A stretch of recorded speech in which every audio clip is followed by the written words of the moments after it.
Sometimes, things that happen in minutes, or even seconds, can last forever. Sometimes parts of the past grow and capture each day and year that follows them. Some moments become everything.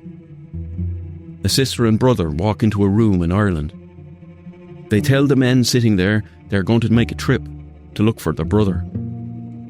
Their brother who once stood alongside these men. The men tell them if they go, they will kill them. A mother places a chair at the front window of the home where she raised her 9 children. She positions the chair just so. She sits and looks out. She watches the road, hoping he turns the corner, hoping her son comes home. She keeps her quiet vigil at this window, in this chair, every day, year after year. For her boy. A retired detective in Manchester answers a phone call from Dublin. The Irish need help. They need a very particular type of investigator to solve a very particular type of crime. He accepts the request. He plans for a 3-week trip. He stays for 18 years. A prisoner in a jail in Ireland sketches a map of a hidden place, 700 miles from his cell. He draws from distant memories. He sketches a dirt track. He draws trees. Among the trees, he marks an X. A woman stands in a quiet forest in the shade of oak trees. She listens to the silence. She looks to the ground at her feet and the ground stretching away in every direction. She remembers the man she loves. She wonders where he went. She wonders if he's here. She comes back every year on his birthday. They are all drawn together and held together forever by one moment from the past. One moment, a brief moment, and the unending search for just one answer. Where is he?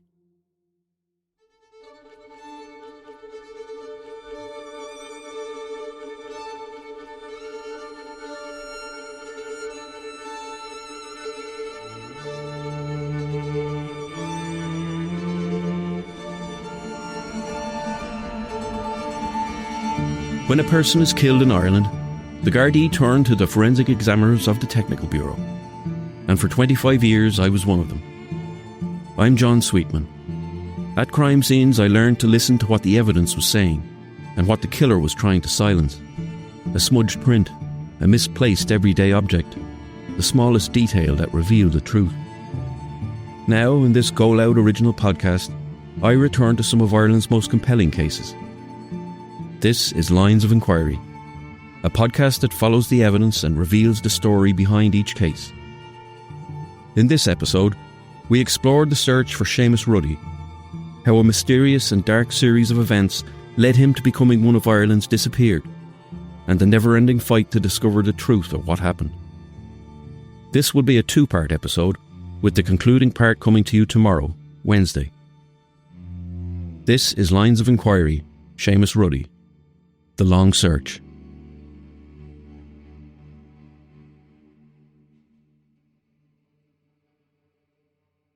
In late April of 1985, Anne Morgan was a teacher on a field trip to Paris with pupils from her class at St. Mary's High School in Newry. It was her first time in the French capital, but she had a guide, her brother, Seamus, who had emigrated to the city from Ireland. Anne and her students boarded a bus, hoping to see the famous sights of the old city. But their driver didn't know where to go, so Seamus climbed aboard and took over navigation while assuming the role of tour guide. He led them to the Eiffel Tower, the Arc de Triomphe and Notre Dame. Later that evening, Anne and Seamus sat at a cafe on Rue Saint-Denis in the heart of the city. There they ate frog legs, a delicacy far removed from their childhood in Ireland, and Seamus made fun of his sister for it. There are pictures from that night, and Anne cherishes them to this day. They returned to his apartment and talked for hours. Perhaps he told his sister of his new life in France, where he taught English. A teacher of English, but not an English teacher, as he would point out to friends. His new life in Paris was a good one, not one lived in great wealth, but a full one, with many new friends and a good standard of living. Maybe he talked about how he had become a significant figure in the Irish community, how he had helped start an organisation for Irish people living in the city to meet and celebrate their culture from back home, or how he started a newspaper, carrying articles in English, Irish and French. Maybe he told her about one of his favourite places to bring visitors, a memorial in a cemetery near his home called the Communards' Wall. It commemorated 147 French communists who were executed against the wall during a failed revolution in 1871. Maybe he told her about the inscription on the wall. What we ask of the future, what we want from it, is justice, not vengeance. The next morning, Anne woke to find her brother had already left for work. He had left her a note explaining how she could get the metro. Nobody from the Ruddy family would ever see Seamus alive again. Seamus Ruddy was born in 1952, the 8th of 9 children. They lived in a 3-bedroom home with Mother Molly and Father John in Newry, County Down, not far from the border between the Republic of Ireland and Northern Ireland. John was a butcher and also elected as a councillor in Newry with the Labour Party. Seamus and Anne were born just 18 months apart. He was the youngest boy of the family and she was the youngest girl. They had been close throughout their lives.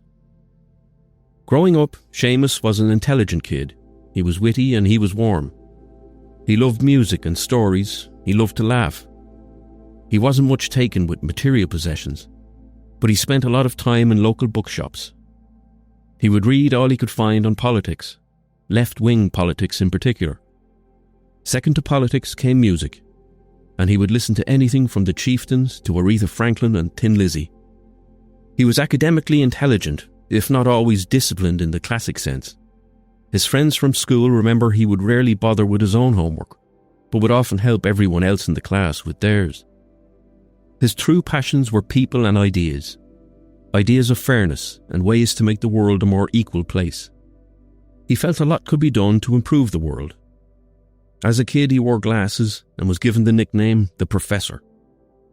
Those who met him in his adult years remembered him as a deep reservoir of knowledge about the world, with an insight into everything from the science behind the origins of the universe to aspirational ideas about what the world could become. He liked exploring ideas, big and small, and debating them with people, but he wasn't the type who would hijack a conversation. He was a good listener. He was considerate and he was patient. By his teenage years, he was already fierce in his political convictions, and he became involved in local left-wing groups that were emerging as Northern Ireland slowly split apart over sectarian divides and inequalities between Catholics and Protestants. Seamus wrote and distributed pamphlets as he campaigned for an all-Ireland socialist republic. A poster of Che Guevara hung on his bedroom wall. He read the writings of Guevara, Karl Marx and James Connolly. The words reflected a world he lived in, where Catholics like him were second-class citizens. As a teenager, he was arrested after a riot, where he was part of a group protesting in support of striking workers who clashed with the RUC. A few years later, he would serve time in prison for another public order offence.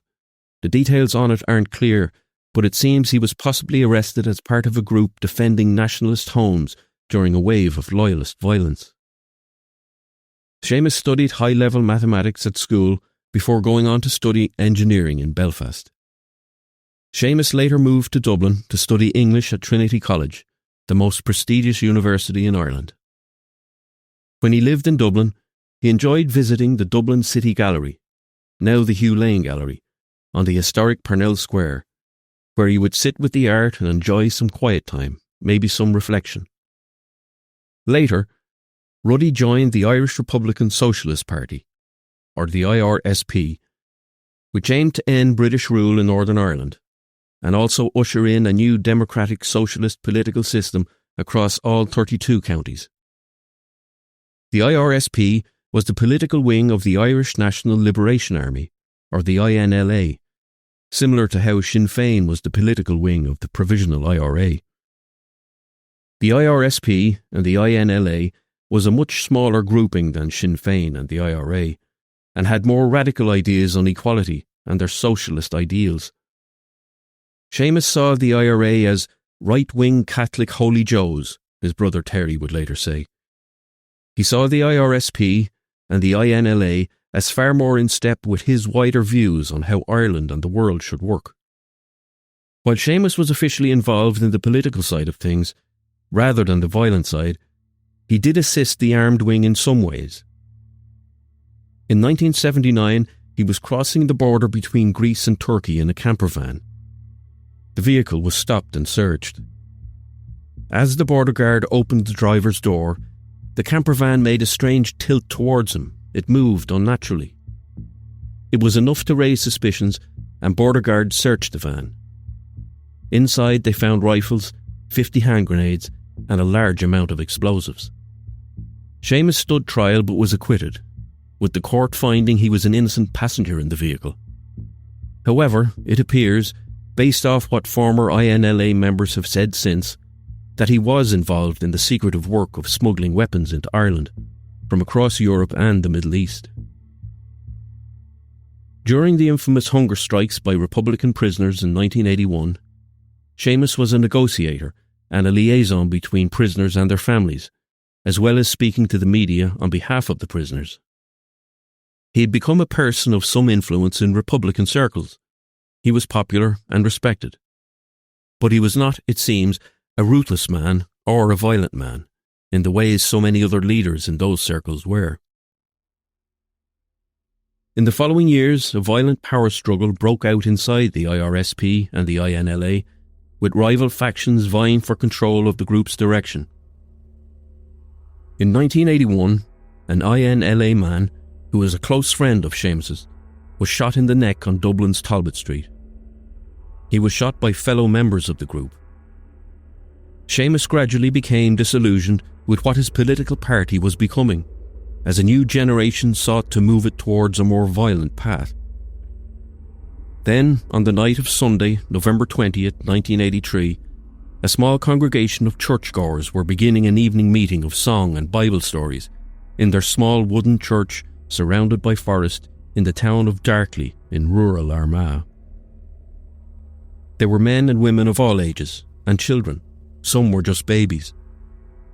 All of them were civilians. They were Pentecostals.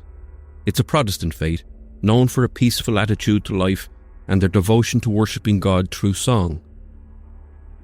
The Pentecostal church in Darkley was in an area that had roughly 90% Catholic population, and they lived there peacefully with those neighbours. As the service began, 3 men approached the front porch carrying machine guns. 3 church elders stood on the porch, standing there on the cold November evening to welcome people. Inside, the congregation began the service with a hymn called "Are You Washed in the Blood of the Lamb?" As the singing began, the gunmen shot at the men on the porch. They killed 2 of them instantly. The third man, with blood running down his face, ran inside to warn the others. He just had time to shout his warning and to tell people to hide behind the church benches before he collapsed and died. The gunmen then entered the small room and opened fire. The room filled with screams of terror and the irregular, sickening thud of machine gun blasts. In just 47 seconds, the gunmen fired 70 shots, wounding a further 7 people, many of them seriously. The attack would become known as the Darkley Massacre. A group calling itself Catholic Reaction Force claimed responsibility. They were, in fact, a group of INLA members, acting without the approval of the group's leaders. They boasted they had carried out the attack as revenge for the murder of Catholics by loyalist paramilitaries. The atrocity at Darkley Church sickened many in the IRSP and the INLA. It seems to have been the final straw for Seamus, and the moment he decided to leave. Around this time, he was stopped and searched by the Garda Special Branch in Dublin. They found documents on him that led them to a shipment of guns. Seamus was arrested and charged, but it seems when he was released on bail he decided to make his break. He wrote a letter of resignation, making it clear he wanted nothing to do with the IRSP or the INLA from that point on. And then he left Ireland. He moved to Paris, seeking a new start and hoping he could leave the growing darkness of feuds and death behind him in Ireland.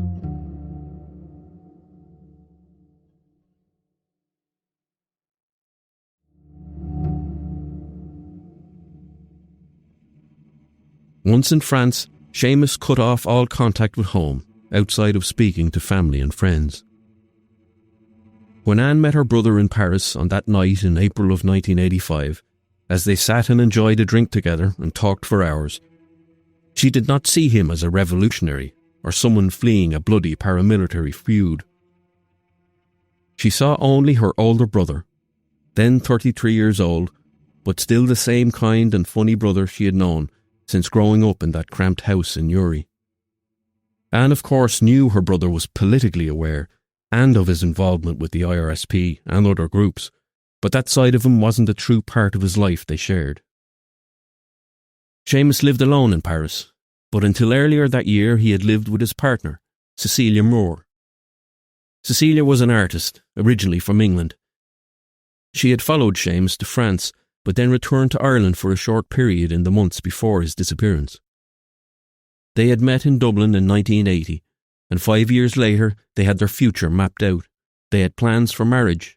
They had dreams of starting their own family together. When they were apart, she and Seamus wrote to each other or spoke on the phone nearly every day. While in Ireland, Cecilia received phone calls from friends in Paris. They were worried. Seamus hadn't been seen in days. He hadn't shown up for work on the 10th of May. At first, Cecilia wasn't too concerned. In the days before the internet and mobile phones, it wasn't too unusual to go a few days without hearing from someone. It wouldn't have been typical of him, but maybe Seamus was travelling and out of touch for a few days. She was also aware he was effectively on the run, having left Ireland while on bail. Maybe he had decided to lie low for some reason. But more calls came from increasingly worried friends in Paris. They told Cecilia they had gone to the apartment and had seen a man leaving. The man was a friend of Seamus and Cecilia's. He was living in Paris but from Ireland. He was a member of the IRSP, a former comrade of Seamus's. He had the keys to their apartment. When the friends asked him what he was doing there, he said he had come to talk to Seamus about a meeting. Then he changed his story. He said he was there to take a shower. When they asked how he had the keys to the apartment, he said a mutual friend of his and Seamus, a Frenchman, had given them to him. Then he changed his story again and said he got them from another mutual friend, this time an Irishman. Cecilia returned to Paris to look for Seamus, already feeling a sinking despair about what could have happened. When she entered the apartment, she noticed things were missing. A radio, a coin collection, a camera, a tape recorder and boxes of letters. She would later think about the camera and the tape recorder. She would think about how they were things that might have contained traces of his final days or the people that he had spent them with. One significant item remained, his passport. It seemed wherever he had gone, he had not gone home. Cecilia knew the man seen at the apartment was a member of the IRSP, someone she and Seamus knew. Through him, Cecilia arranged a meeting with an INLA member who was in Paris at the time, in the hope he might know more about Seamus's whereabouts. Cecilia was told to meet him at a large library in the city. She was to wait there at a particular spot where the man from Ireland would meet her. When they met, Cecilia interrogated him. She wanted to know what had happened to her boyfriend, where he was, and if what she feared was true, then she wanted to know who was responsible. The man told her whatever happened to Seamus, it had nothing to do with him or the INLA. He told her to stop making crazy accusations, saying she would get him and others arrested if she didn't. Cecilia told him Seamus's passport was still in the apartment. The man coldly told her that maybe her boyfriend had swam back to Ireland. Back in Newry, the last person to speak to Seamus had been his brother, Terry. He had spoken to Seamus on Friday, the 9th of May, the last day he was seen. Seamus would typically call or write most days. In the days after that last call, there was no word from him. No calls and no letters. They began to worry. That worry soon turned to fear. What Seamus had told Terry in that call deepened their panic.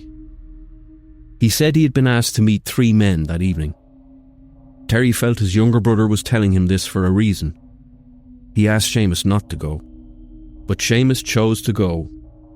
He had reached out to someone in Paris who was connected with the men to ask if he would be safe if he went to the meeting. That person told him he would be. Seamus took them at their word, as he typically did with people. As the weeks went on, Cecilia pressured the French police to launch an investigation. They showed her pictures of unidentified bodies in the morgue to see if Seamus might be among them. Back in Ireland, the Ruddy family begged Seamus's former friends in the IRSP for help. They drove across Ireland to meetings where they hoped to get some information, only for them to be cancelled each time, with new excuses for every cancellation. By July 7th, less than 2 months after Seamus was last seen, and without a single piece of new information in all that time, Cecilia and Terry went public, telling a newspaper they believed he had been killed. But aside from a few newspaper articles, it went largely unnoticed. In August, the Ruddy family and Cecilia met with the IRSP leadership in Belfast, but came away with no new information. They pleaded for help from any quarter, but felt increasingly alone and adrift. What they did not know then was that in May, shortly after Seamus was last seen, children in a town some 70 miles from Paris had found a bag of bloody clothes floating in the River Seine. By September, French police suspected the clothes may have belonged to Seamus. French authorities contacted the Ruddy family and asked them to travel to France to identify the clothes. Anne and her brother Sean agreed to go. Before they did, they went to meet with the INLA leadership to let them know of their plans. They thought the news would be welcomed. They hoped they were on the same side, wanting to discover what had happened to Seamus. As Anne told them of their plans to travel to France, one of the men pointed to her and said, "If you go to Paris, you're dead." He then pointed at Sean and told him, "You're dead." He told them if they went, their entire family would be in danger. Anne looked back at the man, and through her fear she told him, "I'm going to Paris. He's my brother and I'm searching for him. We will be going." Anne and Sean stood up and left the meeting. As they walked away, they realised they were now sure their brother was dead. They travelled to France with the death threats from the INLA echoing in their ears.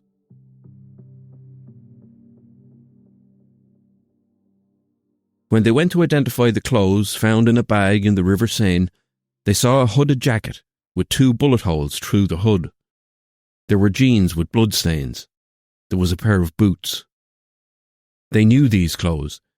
They were the clothes Seamus had worn the last time Anne had seen him, on that final night they spent together in Paris. Anne and Sean returned home with no doubts left about their brother's fate, but still left with no idea where his body was. And they had no idea where to turn to answer that mystery. After their meeting with the INLA in Belfast, before their trip to France, they were sure Seamus had been killed by his former comrades.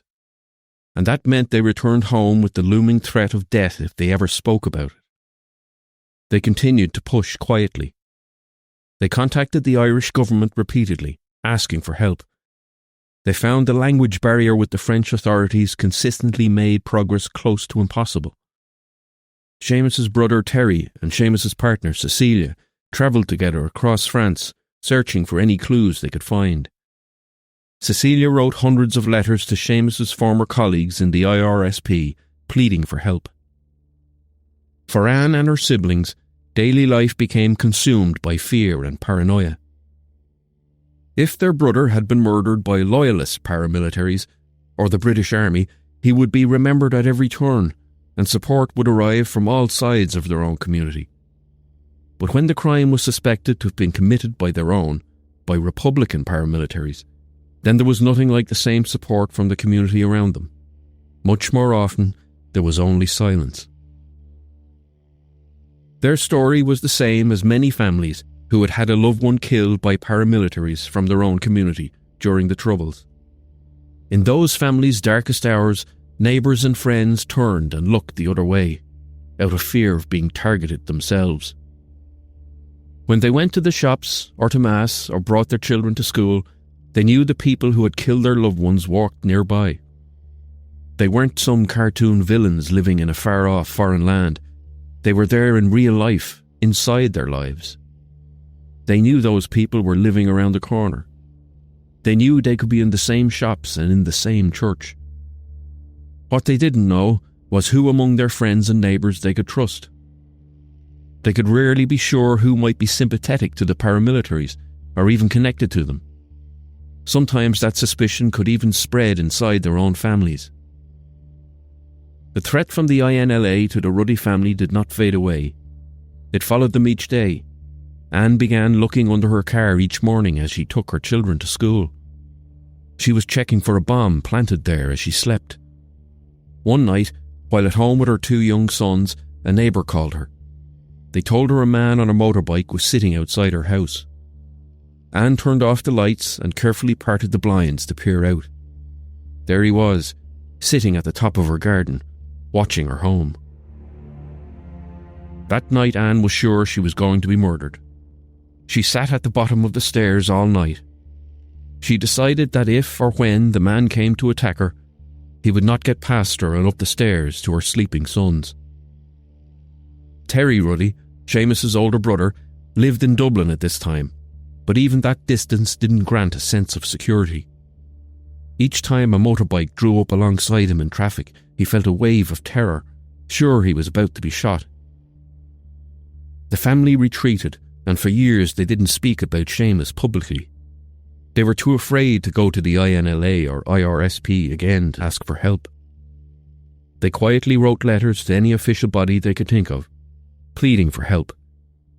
But for many years, as the 80s drifted into the 90s, none came.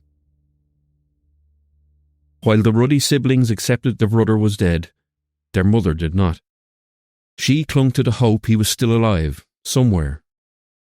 For 10 years after he disappeared, each day Molly would place a chair by the front window of their family home and watch the street. She would sit there, patiently waiting for her son to walk around the corner, to come home. In December of 1995, over 10 years after he was last seen, all hope of Seamus returning was extinguished. The INLA publicly confirmed members of their group had killed him. Molly ended her vigil at the window. She gave up waiting for her boy to come home. She had his name inscribed on the tombstone of her late husband John, Seamus's father. She felt if his name was there in stone, then nobody could forget him. Just 6 months after learning her son was dead, Molly passed away. For the Ruddy family, one remaining question stood above all others. Where was their brother's body? If they had to surrender all hope they might see him again, they could still cling to the hope that one day, maybe, they could bring him home. The public admission in 1995 was made by the then INLA leader Gino Gallagher. He had played no part in the murder or burial of Seamus, but he promised he would do all he could to find Seamus's body. If it was a faint flickering of light at the end of a tunnel, it was short-lived. Just 2 weeks after Gallagher made the public admission and promised to help, he was murdered. He was killed in yet another INLA feud. When he made that promise to do what he could to find Seamus, Gallagher made a sober admission. Right then, they had no clues. They had no idea where to start looking. The people who had killed Seamus may have been in the INLA, but since then the group had split in a murderous feud. It would emerge that the disappearance of Seamus had been a factor in starting or accelerating a civil war within the INLA. He was much loved, and many in the group felt what was done to him was inexcusable.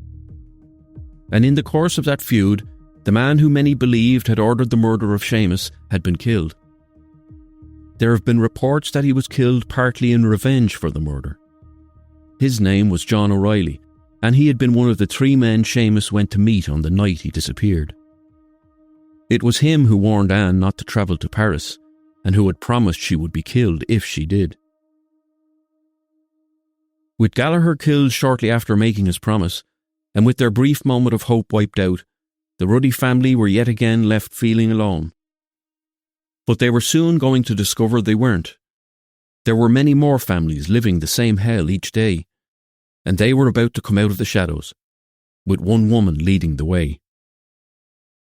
A few months before that announcement confirming Seamus's murder, Margaret McKinney walked into the office of a charity called WAVE in Belfast. WAVE was set up to provide support to victims of the Troubles, from all communities and religions. When Margaret walked into their office, she spoke with Sandra Peake. Sandra had recently joined WAVE, but before that she had worked as a nurse in Belfast's Victoria Hospital for almost a decade. There she saw the terrible physical toll of the violence, the horror of what the bombs and bullets did to the human body. Her work at WAVE would show another side of the Troubles, a side few understood. She slowly learned the true depth of the trauma from the decades of war. She soon realised that one group in particular faced a deeper trauma than most. They were the people who had suffered at the hands of those paramilitary groups from their own community, the people who claimed to protect them. They were mostly Catholics, and there were many of them. During the Troubles, the IRA killed more Catholics than Protestants. Those families carried not only the pain of their loss, but also the weight of the deafening silence around them, and the knowledge that if they did speak up, then there could be a heavy price to pay. They were people like the Ruddy family, who had lived under that weight since 1985. Margaret McKinney was another of those people. She was a Catholic, as was her son Brian. They were from Andersontown, a staunchly Republican area of Belfast, and an IRA stronghold. At 14 years of age, Brian was assessed to have the mental age of 6 due to a genetic condition. Today he would be considered to have special needs. He was an innocent boy. He was a fine singer, and he was funny. He loved to play the mouth organ. He loved his mother dearly. In 1978, at the age of 22, he robbed an IRA clubhouse, along with an 18-year-old named John McClory. They stole £70. John's mother made him pay it back. Margaret paid back Brian's share for him. They hoped that was the end of it. Not long after, both Brian and John disappeared. John left for work one morning and never arrived. Brian left for work that same morning and was seen getting into a car with 2 men. The following day, a man arrived at Margaret's store and told her that her son had taken the boat to England. She sat by the phone all day, every day, waiting for him to call, but he never did. She was told the IRA had nothing to do with it, and she should go to the police. So she did, but they told her there was very little they could do. The IRA was so deeply embedded in the area that they had no hope of uncovering the truth. Margaret struggled to understand how anyone could harm her son. She felt it would be like hurting a child, because to her that was what Brian was. He was innocent. He was naive. She didn't know or understand how anyone could do this to him. But she knew they had. Within weeks of Brian going missing, Margaret was sure her son was dead. She kept a photo of Brian on top of her wardrobe. She couldn't bear to have it hanging on the wall anymore, to have to see it every day. When she was alone in the house, she would take it down, hold it, and cry. She lost her faith in God. She took heavy sedatives to numb the pain. She had a need for revenge that burned so deeply she at one point felt she wanted to murder the children of those who had killed her son. She wanted them to know how it felt. Margaret lived with that bitter rage for years. In 1980, 2 years after Brian disappeared, she received a Christmas card, supposedly from her son living in England. She knew Brian was dead, and the card was just another attempt to bolster the story that he had run away and that the local IRA faction played no part in his fate. In 1990, she sent a message to Gerry Adams to ask for his help as the leader of Sinn Féin. She received no reply. Other families in similar situations reached out to local Republican political representatives over the years and got the same. They were alone. They turned to the Catholic Church too, but they found little support there. They would go to the funerals of family members, and the priest would list off the names of the people from the family who already passed away, all except the one who had disappeared. Even in that moment, they were made to feel like the people taken from them didn't exist. At every turn, they were alone. There was almost no knowledge that paramilitary groups, particularly the IRA, had abducted, killed and then secretly buried people during the Troubles. These crimes, known legally as enforced disappearances, can be and often are considered war crimes and crimes against humanity. They are among the most serious that can be committed. And so the paramilitary groups denied they had ever happened. They concocted false rumours and spread them around. A missing person had run away, gone to England, maybe left their family to take up with a new lover, maybe they had been an informant and gone into hiding. The families were left surrounded by whispers of shameful stories and intimidated into silence. Like the Ruddy family, Margaret McKinney carried her burden silently for many years. But after almost 20 years of that lonely torture, she decided she wouldn't sit back any longer. And so, in 1994, she walked into the Wave offices in Belfast and sat down with Sandra Peake. Sandra, despite her years working at the front line of the Troubles, had no idea about these disappeared victims. They were one of the war's most closely guarded, darkest secrets. Margaret told Sandra, "Love, I don't know what you can do to help me." Sandra didn't know either, but it was the start of a journey out of that darkness, for Margaret and many others. From that point, Northern Ireland began a period of rapid change. In that year, 1994, the IRA would declare a ceasefire. The following year, US President Bill Clinton made a historic visit, where he called the terrorists yesterday's men. By 1998, the peace process had brought about a historic truce. With that, the families saw their chance to finally have someone join them in their fight. With no help coming close to home, they saw an opening further afield, in America. Just weeks after the Good Friday Agreement was signed, Margaret and Sandra found themselves in the White House. While the pair were in the US for a short period, Sandra had written to the then First Lady Hillary Clinton to ask if she and President Clinton might meet with them. Hillary Clinton agreed. And on May 7, 1998, Sandra and Margaret stood in the White House with the US President. Until then, the families had found little motivation among Irish or British governments or the Republican paramilitary groups to take their cause seriously. But they knew if they could do the unthinkable and get the attention of the most powerful person on the planet, that could all change. Margaret spoke with Bill Clinton for close to 15 minutes. She brought a picture of Brian into the Oval Office. She showed it to the President. She told him about her son. She told him how she just wanted her baby back and she asked for his help. He was moved by her story. He told her he would do what he could. Just a few years after she cried secretly in her bedroom, carrying her immense pain silently, Margaret McKinney had convinced the most powerful person on the planet to fight for her son, and the families of others who had suffered the same fate. The next day, Clinton called British Prime Minister Tony Blair. He told him, "These women gave me an idea." Margaret and Sandra had suggested a possible route to recovering the bodies of the disappeared victims would be finding a way to offer total confidentiality to anyone who came forward with information, and the promise that they would not seek criminal prosecutions based on whatever information was brought forward. It would not be easy, It would require a system unlike anything anywhere in the world, but it might be their only hope.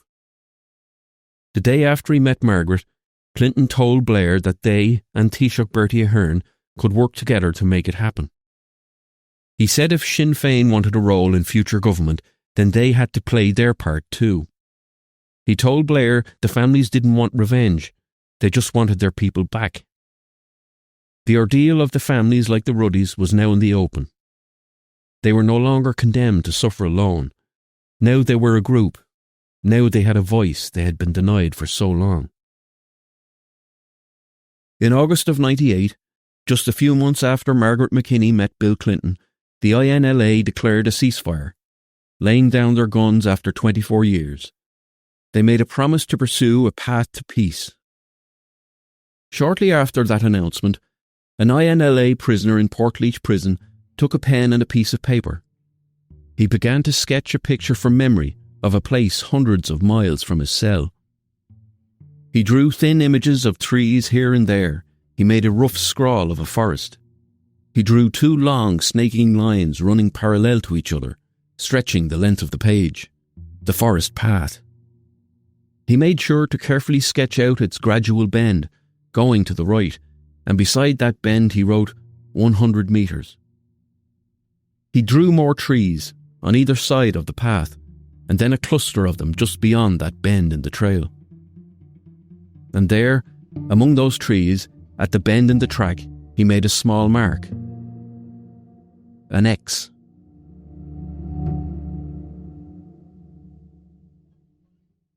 This winter, keep your home warm and help lower your energy bills with WarmFlow, the home heating experts. With an eco-friendly range of high-efficiency oil boilers and Zeno R290 air and ground source heat pumps, WarmFlow provides home heating solutions designed to save you money while keeping you cozy, whatever the weather. Trusted for over 50 years, WarmFlow delivers heating that works smarter, not harder. For all your home heating needs, visit warmflow.co.uk.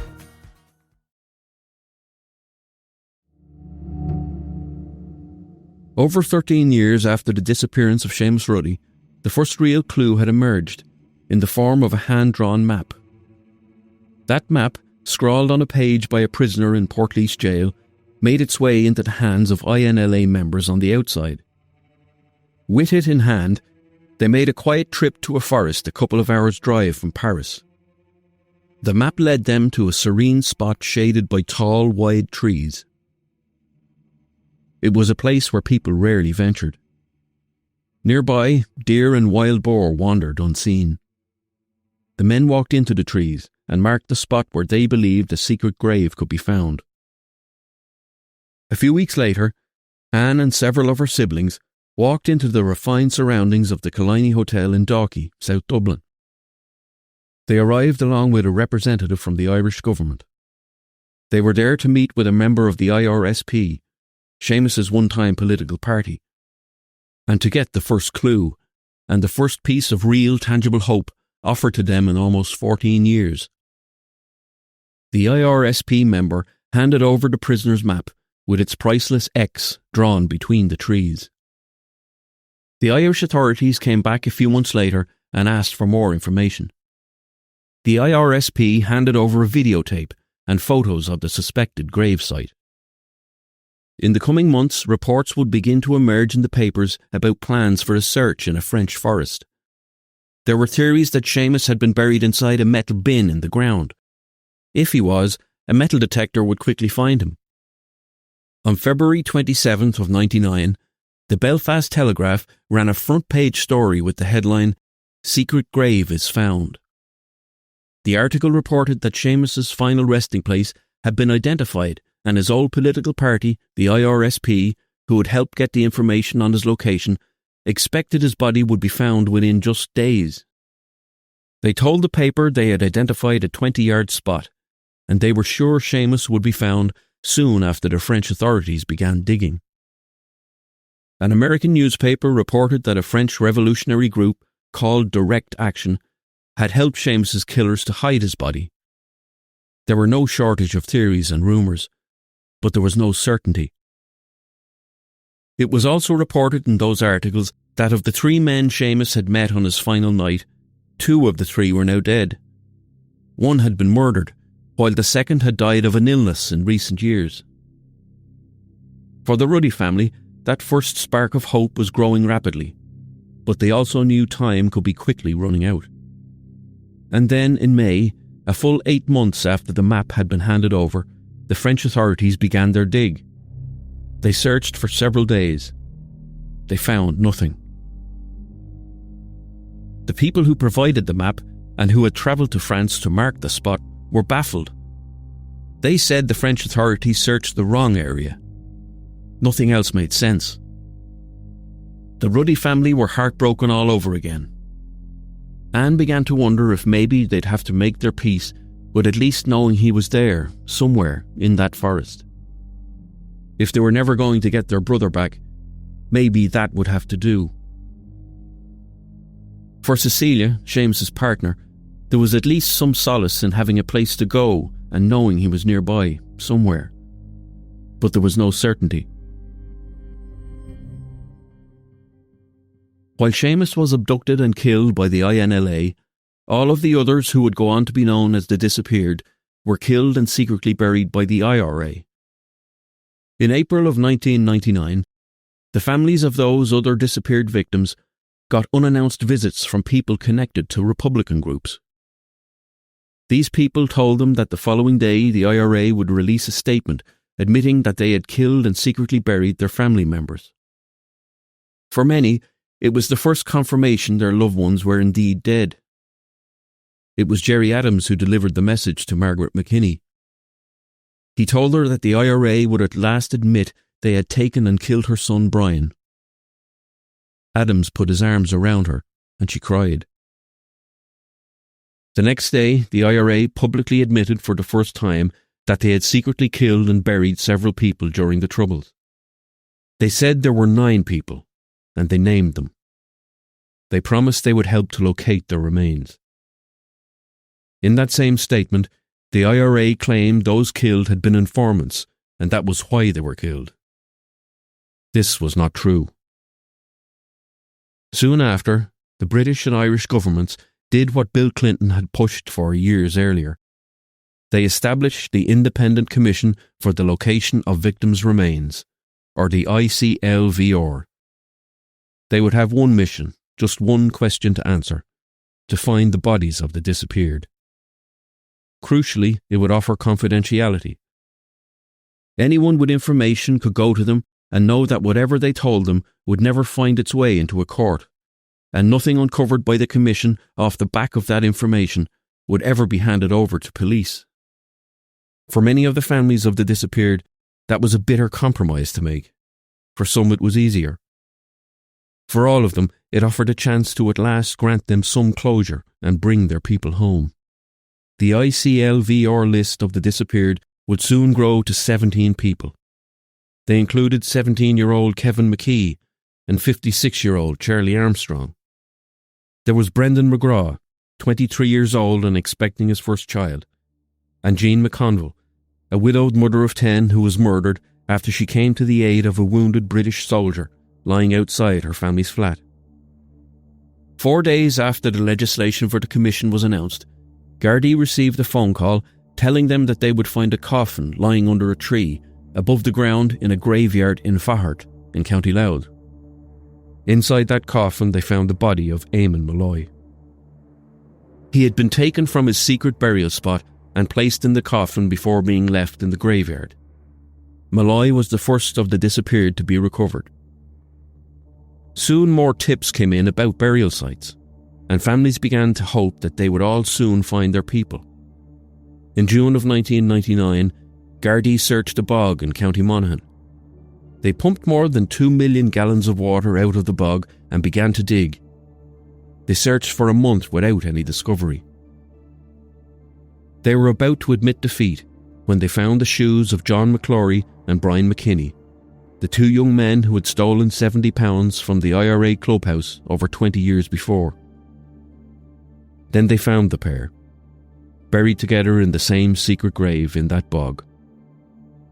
Margaret McKinney had waited 21 years, But she at last had what she needed so badly.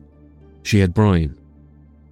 He had spent 2 decades lying out there on the vast plains of cold, wet earth. Now he could come home. In the weeks after the failed search for Seamus Ruddy, a member of the commission made a trip back to the forest in France, along with a member from the IRSP. They saw where the French authorities had dug and walked 50 yards from it. This was the correct spot. They were sure of it. They marked it. As information about where Seamus may be began to emerge, so too did the details about what had led to his murder. It was reported that the men he had met with in Paris had wanted access to his contacts from his days smuggling weapons. They wanted to make their move for power in the INLA, but they needed access to the arms smuggling routes and suppliers. They suspected Seamus was still in contact with these people. He told them he was not. The men walked Seamus from the bar they had met him in and drove 100 miles north. They drove to that quiet forest in the dark of night. There they stripped him, beat him, and shot him dead. While the details of his end could only add to the pain for his siblings, they knew the more they learned, the closer they were to finding him. In May of 2000, a year after the first search, a second search was arranged. This time it would be led by the Commission's investigators. They believed that this could be the final attempt to find Seamus. The searchers marked out a site of 10 metres square. Anne travelled to France, sure her brother was at last coming home. The search lasted just 6 hours. They found nothing. After this, Anne Morgan left her job. She could never return to work. Her health was deteriorating. Years of stress and unfinished grief were taking a heavy toll. Her life became devoted to finding her brother. In 2002, Anne and her family and many of Seamus's friends travelled to the forest. They went to celebrate what would have been his 50th birthday. The evidence of the previous search for Seamus was still there. There was a large hole scarring the earth. It had never been filled in. Inside was a pool of rainwater. They played Irish music and sang Irish songs. They cried and they remembered Seamus. A neighbour of Anne's had made a cross in oak wood. Anne placed it in the ground, creating their own gravesite for Seamus. She took soil she had gathered from her mother's grave and placed it into the ground. She then scooped up some of the soil from the forest floor and took it home to place into her mother's grave. Cecilia was there that day. She visited the forest every year on Seamus's birthday.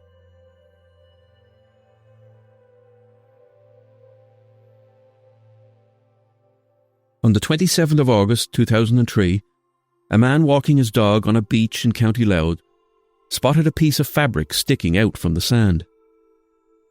He touched it. He felt something there. A bone.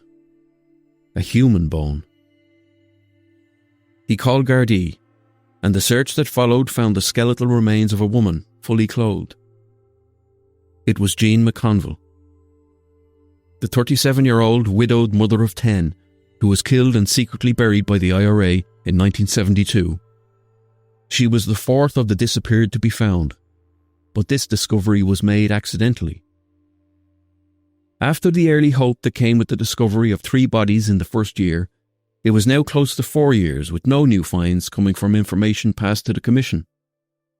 Families like the Ruddys felt hope fading again. More years passed with no new discoveries. The family spoke publicly about how the early support from the British and Irish governments was waning. There were still 13 people to be found. There didn't seem to be a single lead for any of them. It had all stalled. The family said Tony Blair and Bertie Ahern, the leaders of their governments, had not even written back to their letters. Seamus's sister, Anne, travelled to America in the hope of winning political support. She met with Mitchell Rice, President George W. Bush's envoy to Northern Ireland. As she explained the situation, He said they were approaching it in the wrong way. He told her, "It's forensics you need." Around that time, a search was underway in Pennsylvania for the remains of 57 Irish immigrant workers who had died and possibly been murdered while laying a railroad line. Archaeological teams were searching for the bodies using advanced techniques and tools. As the Americans listened to Anne Morgan talk about her long search for Seamus, they wondered if something similar could work in Ireland. That message made its way back to the Irish government. It became clear they needed outside help and a more refined approach. In 2005, they decided they needed an expert, an investigator who knew how to carry out very specific types of searches. There was one man they knew they had to speak to, a retired detective from Manchester in England. He was a detective with a very particular skill that few had. It was one he first learned while investigating one of Britain's most infamous and horrifying crimes. His name was Jeff Knupfer. The Irish authorities asked Knupfer to come to Ireland for 3 weeks to review what had been done and offer whatever advice he could. He accepted the offer. That trip of 3 weeks would become 18 years. It would completely alter the story of the search for the disappeared and Seamus Ruddy.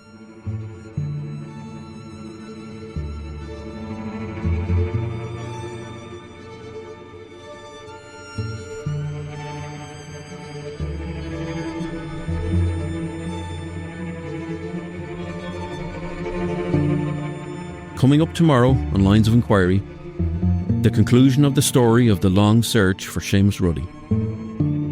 If you have any information you think may be of interest to the Independent Commission for the Location of Victims' Remains, you can contact them in absolute confidence. Any information passed to them is treated with strict confidentiality and will not be used for any purpose other than locating the remains of victims. The confidential free phone number to leave a confidential voice message is 01602 8655. You can email information to secretary@iclvr.ie or send information by post to ICLVR, PO Box 10827, Dublin 2.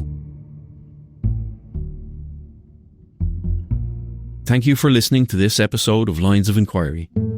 We now have an email address, linesofinquiry@goloudnow.com, and we would love to hear from you, so get in touch, whether you have a story you think we should cover or you just want to let us know how you felt about an episode. That email is linesofinquiry@goloudnow.com. If you're listening on Spotify, please leave a comment on this episode and let us know what you think of the podcast. If you're new to the podcast, please go back to Season 1 and take a listen to the stories we told there. If you enjoyed this episode, I think you'll enjoy them too. We really appreciate those who have taken the time to give the podcast a review. With over 1,500 5-star ratings on Spotify, I am genuinely humbled by the support. Thank you. Your support helps us to tell these stories. If you haven't yet rated the podcast, I would be grateful if you could give us a 5-star rating wherever you're listening, sharing it on your story on Instagram, or simply telling a friend that you're listening to the podcast. Make sure to like or follow the podcast in your podcast app and hit the notifications button so you'll know every time a new episode is released. Lines of Inquiry is presented by me, John Sweetman. The podcast is created by Darren Cleary. Our executive producer is Owen Brennan. Our producers are Siobhan Maguire and Siobhan Walsh.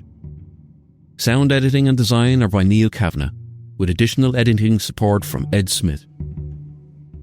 This episode was written by Owen Brennan. Social media, marketing, video and legal support comes from the GoLoud team. In the end, everything done in the dark comes to light.